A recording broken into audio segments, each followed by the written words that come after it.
Good morning and welcome to the Ombudsman Radio Nigeria. This is the Breakfast Show. My name is Damilola Babalola. First, we're going to start with the weather report, and then we will move on to the newspaper headline review across various newspapers. And then we are going to be having a conversation. So stay tuned, do not go anywhere.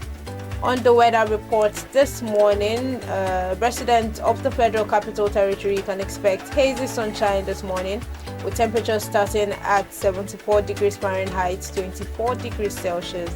As the day progresses, anticipate mostly cloudy skies with a chance of thunderstorms in some areas.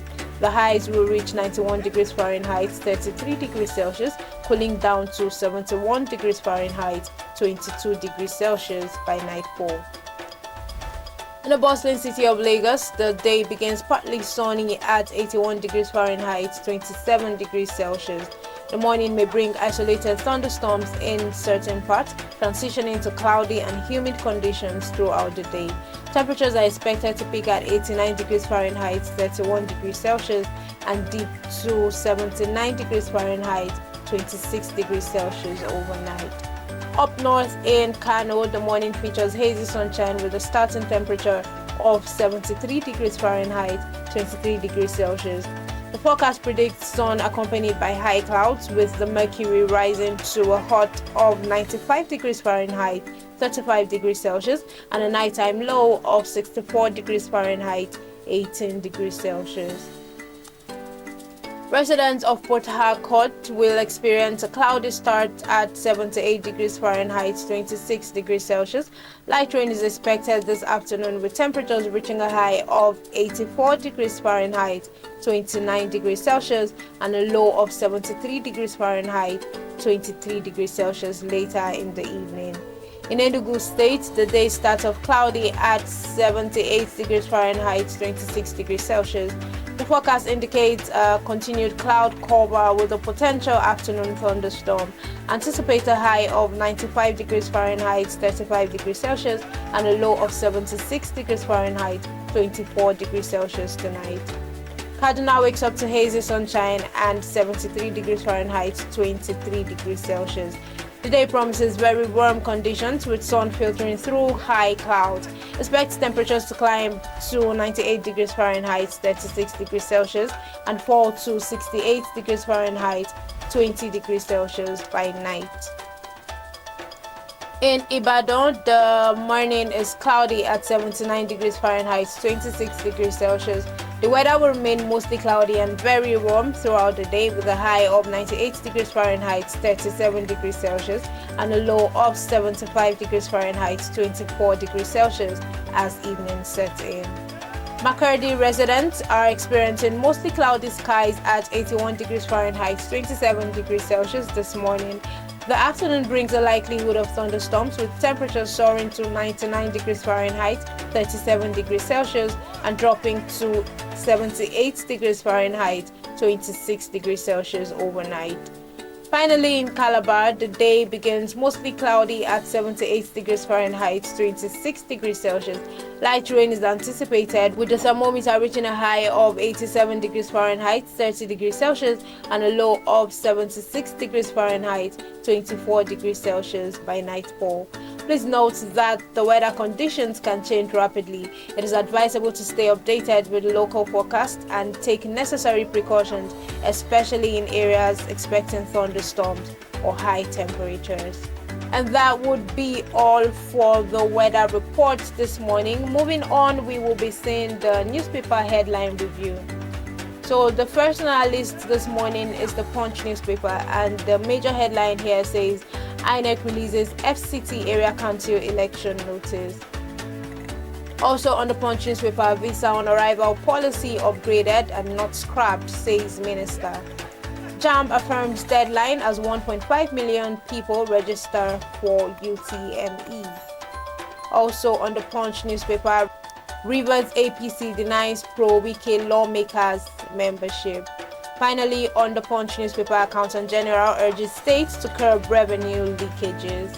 Moving on to the Vanguard newspaper, The major headline here also states that INEC publishes notice of polls for FCT councils. Also on the Vanguard newspaper, NNPC signs joint venture shipping deal with Stena and Carverton. FCCP summons multi-choice over price hike and vows to protect consumers. Also on the Vanguard newspaper, plot against Murtala Mohammed started from day one, says IBB.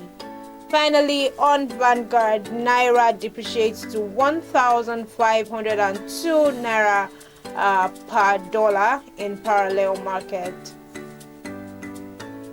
And that leads us straight to the Leadership newspaper. The major headline here says, forget 2027 presidency, Akome tells Atiku, Bala and others. Minister urges traditional leaders to tackle polio resurgence. Also on the Leadership newspaper, 5 dyers boats conveying burial guest capsizes. Still on the Leadership newspaper, accident claimed lives of groom's bride's sister minutes to wedding in Bauchi. Finally, on the Leadership newspaper, Osun local government crisis, northern groups urge Tinubu to maintain neutrality. Moving on to Daily Trust, the major headline here states that suspension galore as PDP and NWC splits. Damagum, Ologunagba and others affected. Also on the Daily Trust, NSCIA recommends passage of tax reform bills. Initiative against transnational crime, Netherlands Institute warns on deadly synthetic drug. Also on the Daily Trust newspaper, every Nigerian child will get quality education, says Ubek boss. Finally, on Daily Trust, Rotary International spends $3 billion to eradicate polio. Moving on to the Sun newspaper.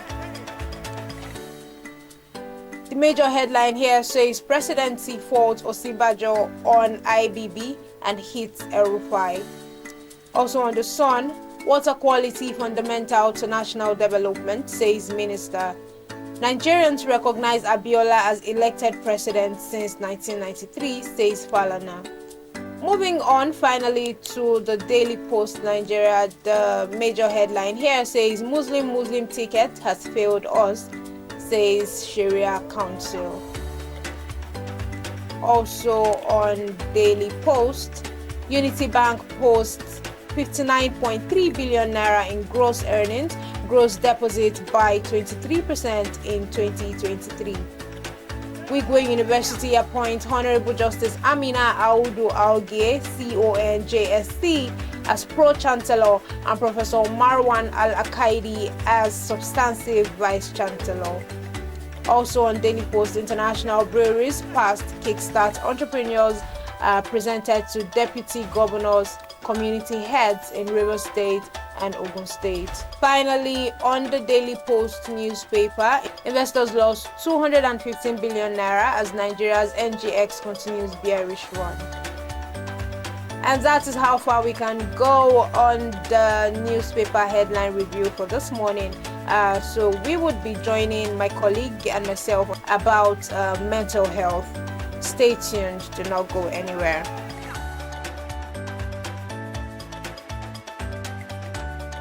You're still watching The Breakfast Show, and as you can see, I'm not here alone. I am here with the ever beautiful and glowing Fatty. That's so flattering. I'm flabbergasted. It's nice to have you here. Thank you for having me. So we are going to be talking about a very striking headline I saw. It was striking to me because it's a prevalent issue in Nigeria today. It says a firm expanded mental health services in Lagos. Okay. So it used to be, from the story, it used to be an online mental health firm where they take clients' complaints and all of that virtually, client sessions virtually. But now they are having a physical Monument. facility where clients can walk in and sit with the therapist Yeah. and all of that. And I think that is a really, really good move. Yeah, that's because- an expansion. Yeah, because you'll agree with me that Nigerians Mm-hmm. do not take therapy seriously. Yeah, be very yeah. We honest. shy away from it. Yes, we do a lot of times. So, what do you think about that? Okay, firstly, I'm going to say that most Nigerians, they shy away from the fact that they have a problem. They don't even want to So admit that they have a problem. Yeah. They don't want to come out and say, okay, that's the first step of getting healing. Yes. That's why The first step is knowing. even in the Christian faith, when people talk about coming to God, they be like, you have to acknowledge that you're a sinner. Sinner. So here, you have to acknowledge first that you have a problem. So walking in to a therapy section or walking to a therapist, you have to acknowledge first that, oh, I'm not okay. And it takes a lot of courage for you to do that. That's where most people miss it. They don't want to, you know, acknowledge that you need help. especially as black people. They be like, oh no, that thing is for white people. I don't do that. I'm too strong. I'm a man. I'm a woman. You know. So I feel like firstly we have to gather all the confidence, all the courage that we need to walk to get help. So and then for these EHA clinics, this their expansion, getting like a physical walking office for patients to actually get help, I feel like it's a very laudable initiative. Yes, I really love it, and I hope that with this more eyes will be open to the fact that therapy is not just gisting with somebody. Therapy is actually getting help for all the traumatic experiences that you've had to go through and stuff like that. It is getting help. It is similar to a hospital. Exactly. But people don't know that. And I think we have to realize that therapy is a safe space. It's not that your group of friends that they tell you a problem shared is a problem solved, that is a problem half solved, or whatever. Or that your group that you talk to them, they know go and tell their partners. Exactly. You That's can what be therapy guaranteed is. of 100% confidentiality in a therapy section, because these people are actually trained professionals. They know how to keep your secret. Yeah. You see that little book they have is going to remain there. Yeah. I guarantee that. Yeah. So this is us calling out to Nigerians. And then, sorry to cut that off, there was a statistic in this story that says that about 20% of regular Nigerians suffer from mental illnesses, not very obvious mental illnesses, right? I mean trauma and all of that. But then less than 10% go in for therapy. Yeah. Less than 10% ask for help. So it just basically means that most Nigerians are walking around with trauma, with most of the people we see on the road are actually broken people. Yeah. You guys, so this is a wake-up call Yeah. to Nigerians to, you know, embrace therapy, seek for help, and you know, your mental health matters a lot. Yeah. And you know, when we talk about trauma is a very big problem It that is. people are not, you know, they are failing to recognize. Therapy is like going to, it's not even like, it is going to the hospital, because what you do at the hospital is to get help to recover and be better over time. Most people that have taken their lives over the years, you know, there've been so many countless cases of, you know, suicide. So if these people actually take therapy seriously, like they actually go to therapists to, like, you know, say a piece of their mind, get the necessary help that they deserve, start with loving themselves, forgiving themselves, or whatsoever it is that I don't know about, they probably might still be alive walking today. So I feel like we should not shame anybody. You know, sometimes you tell your friends jokingly, I'm seeing a therapist, and they feel like, just saying, why? You are a man, you are a woman. Pain doesn't know man, it doesn't know woman. Exactly. Pain can hit you and knock you off so bad that you never would have imagined it would. So take therapy serious. I love this initiative. That's all I have to say. So, like Fatih has said, take therapy very seriously. Your mental health matters a lot. It matters a whole lot. Thank you so much for staying with us on this conversation today. Thank you so much, Fatih, for being here. Thank you. It's my pleasure. You are still watching the Ombudsman Radio. Stay tuned. Bye. And this wraps up the breakfast show for this morning. I hope you learned a lot from the conversation this morning. You are still listening to and watching the Ombudsman Radio Nigeria. Do not forget to follow us on all our social media platforms. We are on Facebook, Instagram, YouTube, and TikTok at Ombudsman Radio Nigeria. On X at Public Complaints Commission, Ombudsman Radio Nigeria. You can also reach us on WhatsApp via 070-7337-4504. Thanks again for staying with us. My name is Damilola Babalola. Bye for now.